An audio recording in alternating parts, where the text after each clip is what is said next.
तो दोस्तों आज 24 मार्च 2024 बात करेंगे इस वीडियो पे दो ऐसे इंपॉर्टेंट कंपनी की शेयर्स के बारे में। नेक्स्ट डे यानी मंगलवार के दिन जब बाजार ओपन होगा ना, ये दोनों कंपनी आपके खास रडार में होना चाहिए।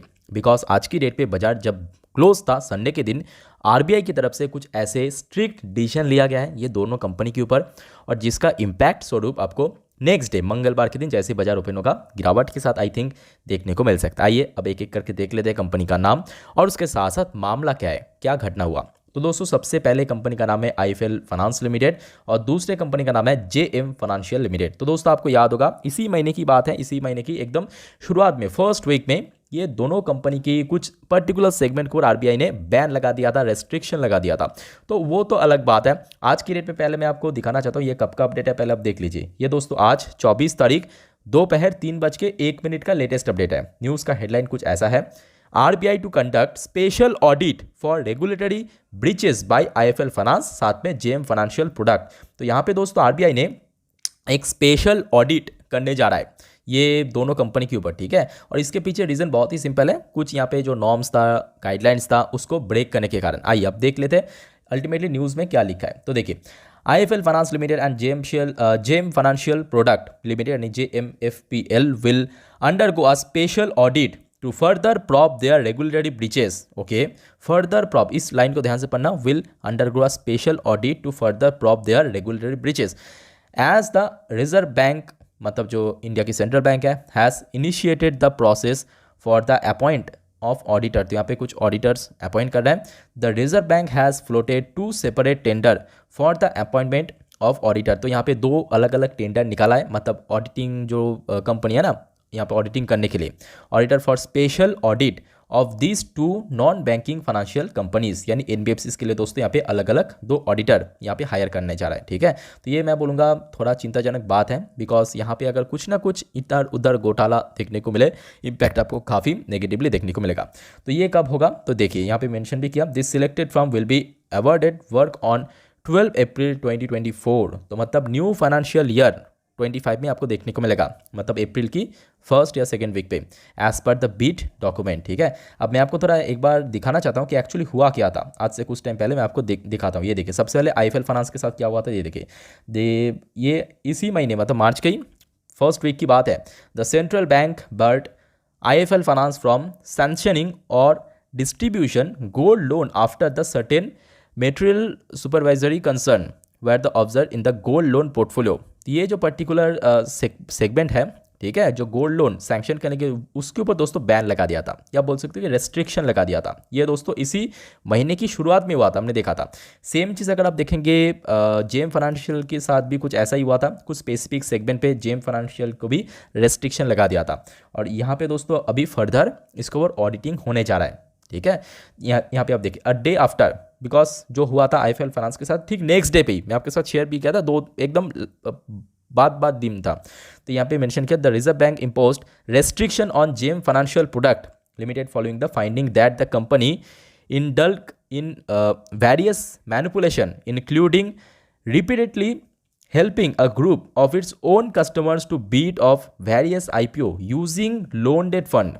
ठीक है, तो इसके कारण हमने देखा था कि सडन कुछ सेगमेंट के ऊपर जेएम फाइनेंशियल को भी बैन कर दिया था। और आज की डेट पे ये न्यूज़ निकल के आया। तो आई थिंक जब बाजार ओपन होगा नेक्स्ट डे यानी मंगलवार के दिन, शेयर में दोस्तों गिरावट होने का सबसे ज़्यादा चांस है। अब देखिए, ये शेयर मार्केट है ना, तो यहाँ पे कुछ भी 100% तो गारंटेड नहीं होता, बट जो सारी न्यूज़ निकल के आ रहा है उसके ऊपर बेस करके बोल रहा हूँ 80% चांस है गिरावट होने का। सेम न्यूज़ देखिए यहाँ पे मैं आपको दिखाया इकोनॉमिक टाइम की वेबसाइट में, एक और जाने माने मीडिया जैसे कि लाइव बीन की वेबसाइट में इस न्यूज़ को कवर किया। देखिए अभी कुछ टाइम पहले का ही अपडेट है, देखिए 4:26 पे, RBI to conduct special audit of financial IFL finance और साथ में JM financial for regulatory breaches. Same चीज़ देखिए यहाँ पे मनी कंट्रोल ने भी यहाँ पे लिखा है, देखिए RBI to start special audit for IFL finance JM financial product from 12 April. तो 12 अप्रैल दोस्तों बहुत इंपॉर्टेंट होने जा रहा है, खास करके ये दोनों कंपनी की शेयर होल्डर। अगर कुछ इधर उधर देखने को मिला तो उस केस में दोस्तों शेयर में बम पर गिरावट होगा, इतना तो आप पहले से ही पकड़ लीजिए। ओके, अब सवाल उठता कि क्या हो सकता है, तो सबसे पहली बात देखिए, शेयर में अगर गिरावट हुआ कहाँ तक हो सकता है, क्या आपका रणनीति हो सकती है। तो सबसे पहली बात देखिए, आईएफएल फाइनेंस की शेयर लास्ट 1 महीने पे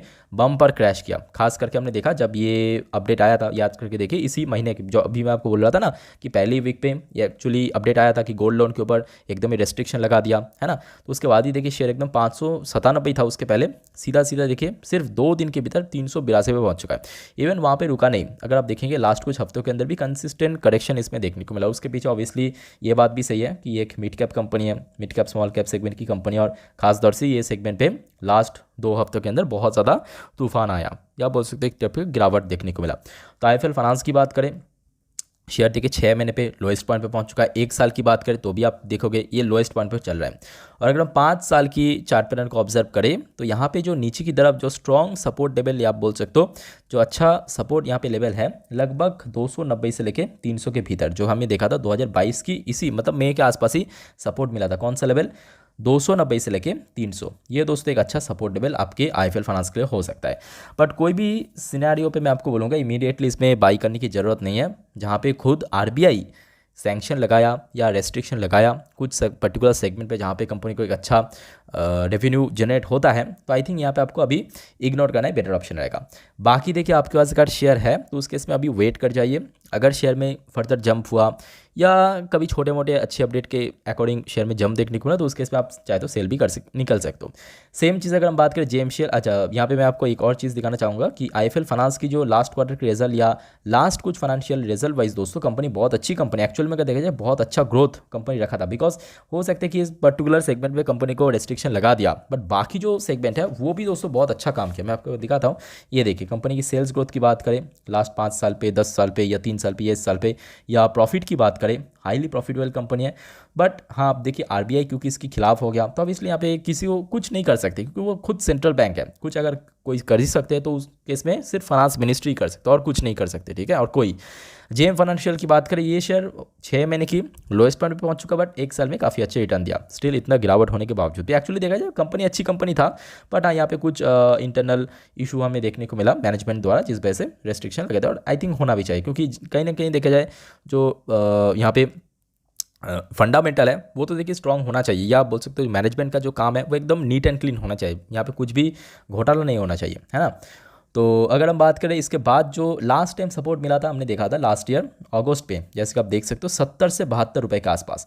तो नीचे की तरफ अगर बात करें गिरावट हुआ तो 70-72 एक अच्छा सपोर्ट बन सकता है। अगर ये लेवल टूट गया तो उसके बाद तो देखिए नीचे सीधा सीधा आप समझ लीजिए कि फ्री फॉल होगा, और अगर फ्री फॉल हुआ तो लगभग 60-65 तक भी जाना कोई मैं बोलूँगा मुश्किल बात नहीं है, आराम से जा सकते हैं, ठीक है। क्योंकि एक बार फ्री फॉल शुरू हुआ 72 रुपीज़ के लेवल ब्रेक होते तो आराम से ये पहुंच जाएगा नीचे की तरफ। और ये शेयर भी देखिए लास्ट 1 महीने पे बहुत हद तक गिरावट हो चुका है, खास करके ये मार्च की फिफ्थ मार्च जब हमने देखा था, ये न्यूज़ बाहर निकल के आया था कि कुछ पर्टिकुलर सेगमेंट पे बैन लगा दिया, सीधा शेयर 10% की लोअर लगा था। ये शेयर भी बात करें बेसिकली ब्रोकरेज कंपनी है, नॉन बैंकिंग फाइनेंस कंपनी है, तो अच्छी कंपनी है। लास्ट कुछ क्वार्टर की बात करें, कंपनी परफॉर्मेंस काफ़ी ठीक ठाक था, जैसे कि आप देख सकते हो लास्ट क्वार्टर मतलब दिसंबर क्वार्टर में company year on year quarter on quarter base पे बहुत अच्छा नेट प्रॉफिट जनरेट किया 322 करोड़ के आसपास। तो company highly profitable company, valuation भी ठीक ठाक है। बट हाँ अब क्योंकि यहाँ पे आरबीआई की खिलाफ हो, मतलब आरबीआई इसके खिलाफ हो चुका, तो आई थिंक शेयर में अभी इमीडिएटली इन्वेस्ट करने की कोई मतलब नहीं है या ज़रूरत नहीं है, ठीक है। बाकी आपके हाथ में जहाँ पे दूसरे और भी बहुत अच्छे अच्छे ऑप्शन हैं, तो आई थिंक वहाँ पे आपको जाना चाहिए। बाकी आपके पास अगर शेयर है तो होल्ड करे, जब शेयर में थोड़ा तेज़ी आएगा सेल करके निकल जाना, ठीक है। फिर भी देखिए कोई आपका डाउट्स है प्लीज़ मुझे कमेंट के थ्रू बताइए। फिलहाल इस वीडियो को वाइंड अप करता हूँ, मिलते हैं नेक्स्ट वीडियो पे, तब तक के लिए टेक केयर, बाय बाय, जय हिंद।